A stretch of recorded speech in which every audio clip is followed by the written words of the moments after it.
कि आप लोग खैरियत से होंगे। जैसे कि आपको मालूम है कि हमारा पार्टनरशिप फॉर्मेशन का टॉपिक चल रहा था, जो कि second year commerce, B Com part 1 और दीगर डिग्रीज जो अकाउंटिंग की फील्ड्स हैं उनमें ये पढ़ाया जाता है। इसके अंदर हमने मुख्तलिफ केसेस देखे थे, सिंपल कंप्यूटेशन देखी थी, मर्जिंग का क्वेश्चन भी देखा था। आज एक नया केस देखने वाले जिसके अंदर पार्टनर्स का कैपिटल जो है वो इक्वल होना चाहिए। तो देखते हैं कि वो क्वेश्चन में हमें क्या कह रहे हैं। बेसिकली ये जो क्वेश्चन है ये बीकॉम पार्ट 1 2014 रेगुलर का क्वेश्चन है। तो इस क्वेश्चन में आपको कह रहे हैं कि असलम एंड अकमल दो बंदे हैं बट डूइंग सेपरेट बिजनेस, अलग-अलग बिजनेस कर रहे थे, यानी कि sole proprietorship. On May 5 2014 they decided to form a partnership। इस डेट को उन्होंने बोला कि हम पार्टनरशिप बिजनेस करते हैं by merging their business. Sole proprietor थे, साथ मिलाकर पार्टनरशिप बिजनेस में आ गए। On this date their balance sheet was as under, दोनों की सेपरेट जो बैलेंस शीट थी वो ये रही।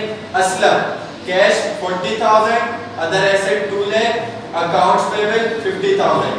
अकमल का कैश 60,000, अदर एसेट 240 और अकाउंट्स पेबल 80,000। ठीक है जी। The asset and liabilities were taken at the book value, यानी कि एसेट और लायबिलिटी जो है वो इस बुक वैल्यू पर ही जाएंगे न्यू पार्टनरशिप फर्म में। In the new partnership firm यहां तक क्या होता तो डायरेक्ट इससे करके कैपिटल निकाल के हम क्या करते कि एंट्री बना लेते और हमारी पार्टनरशिप फॉर्मेशन होती। बट अब जो वो बोलने जा रहे हैं यहां से हमारी थोड़ी कंडीशन चेंज है। Aslam and Akmal decided that, दोनों ने डिसाइड किया each partners capital in the new partnership will be 2,10,000 के न्यू पार्टनरशिप फर्म में दोनों का यानी कि असलम का भी और अकमल का भी जो कैपिटल होना चाहिए वो कितना होना चाहिए 2,10,000 यानी कि इक्वल कैपिटल होना चाहिए। They contribute the deficiency if any from there private resources, यानी कि डेफिशिएंसी का मतलब क्या हुआ कि अगर असलम का कैपिटल 210 नहीं बन रहा इसको कंप्यूट करके तो वो कैश मिलाएगा, अगर अकमल का नहीं बनता तो वो कैश मिलाएगा। व्हाट इफ कि अगर यहां पर किसी एक पार्टनर का कैपिटल जितना बोला है उससे ज्यादा हो यानी मिलाए बगैर, तो तब क्या करेंगे? तो सिंपल सी बात है, तब क्या करेंगे कि कैश निकाल लेंगे ताकि आपका कैपिटल क्या हो जाए, कम हो जाए। ठीक है जी, और इसके इक्वल आ जाए। इस क्वेश्चन में आपसे सिर्फ और सिर्फ जनरल एंट्रीज मांगी हुई थी, जगह खत्म होने की वजह से मैंने रिक्वायर्ड नहीं लिखा। रिक्वायर्ड में लिखा हुआ था कि आपने जनरल एंट्रीज बनानी है for the formation of partnership. ठीक है जी, तो एंट्रीज रिकॉर्ड करते हैं। दो एस्पेक्ट से हमारी एंट्रीज रिकॉर्ड होगी, दोनों का मैं आपको कॉन्सेप्ट बता देता हूं। तो सबसे पहले Aslam number 1, Aslam book value पे क्या ला रहा है? कैश ला रहा है। उसके बाद अदर एसेट्स वो भी बुक वैल्यू पे। अकाउंट्स पेबल लायबिलिटी है, क्रेडिट नेचर है तो अकाउंट्स पेबल क्रेडिट, यानी कि एसेट माइनस लायबिलिटीज, तो आपके पास असलम का आ जाएगा कैपिटल। ठीक है जी। तो यहां पर क्या हुआ कि जो कैश है इनका वो कितना है, वो है 40,000। अदर एसेट इनके कितने हैं, 2 लाख के। ठीक है जी। और उसके बाद आपके पास इसकी लायबिलिटी है 50,000। तो मैं यहां पर प्लस करूं 40,000 प्लस 2 लाख 240, यहां पर मैंने 4 लिख दिया। 240 माइनस 50 कितना कैपिटल आ जाएगा, 190। चाहिए कितना, 210, इसका मतलब 20,000 का डिफरेंस है। इसको मजीद कैश मिलाना पड़ेगा। 40 पहले है, मजीद कितना मिलाना पड़ेगा, मजीद इसको मिलाना पड़ेगा 20,000, यानी कि 40 पहले था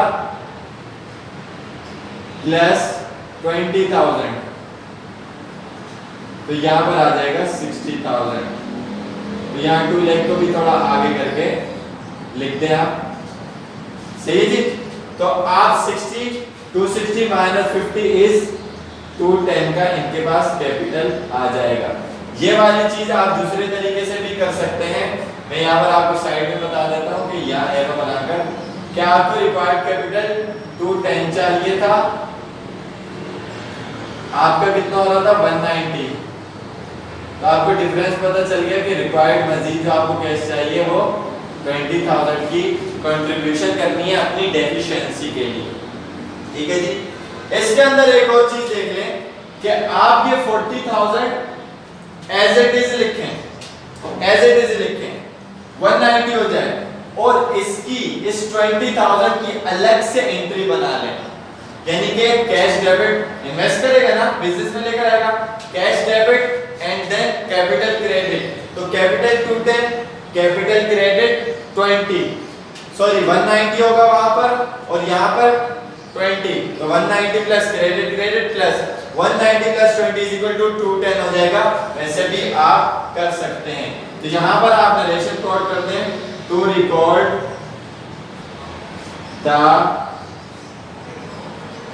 कैपिटल ऑफ असलम या to record the investment of Aslam भी लिख सकते हैं।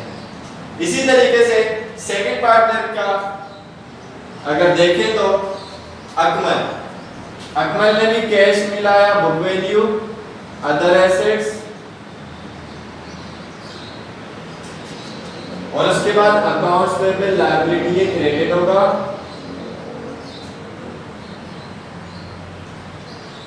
उसके बाद आपके पास इसका आ जाएगा अकमल्स कैपिटल, तो देखते हैं कितना आता है।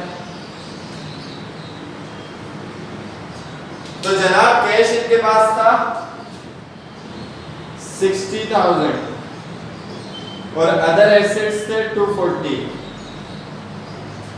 और लायबिलिटीज 80,000, यानी कि अकाउंट में 80,000 था, तो 60 प्लस 240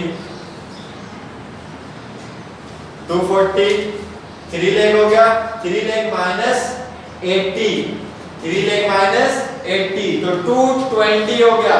कैपिटल कितना चाहिए 210 चाहिए, तो यहां पर क्या करना पड़ेगा 10,000 कैश कम करना पड़ेगा, इसका मतलब यहां पर 60,000 नहीं आएगा, तो इसकी कंप्यूटेशन करेंगे 60,000 माइनस 10,000 इज इक्वल टू 50,000, तो 50 240 290 माइनस 80 इज इक्वल टू 210 हो जाएगा इसका कैपिटल।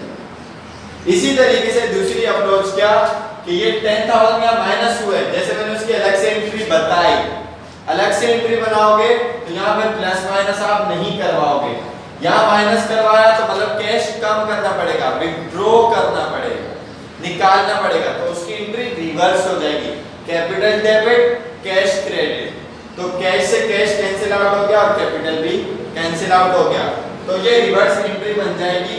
और जिस तरीके से उसका बताया वही सेम आप इधर भी कर सकते हैं कि आपके पास रिक्वायर्ड कैपिटल 210 था, आपका 220 आ रहा था, जब माइनस करेंगे तो माइनस का 10,000 आ जाएगा, माइनस का 10,000 मींस 10,000 माइनस करवाना पड़ेगा।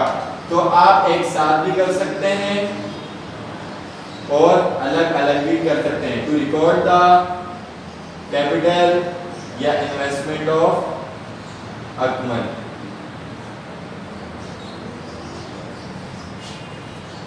तो ये आपका एक आसान सा इक्वल कैपिटल का क्वेश्चन कंप्लीट हो गया।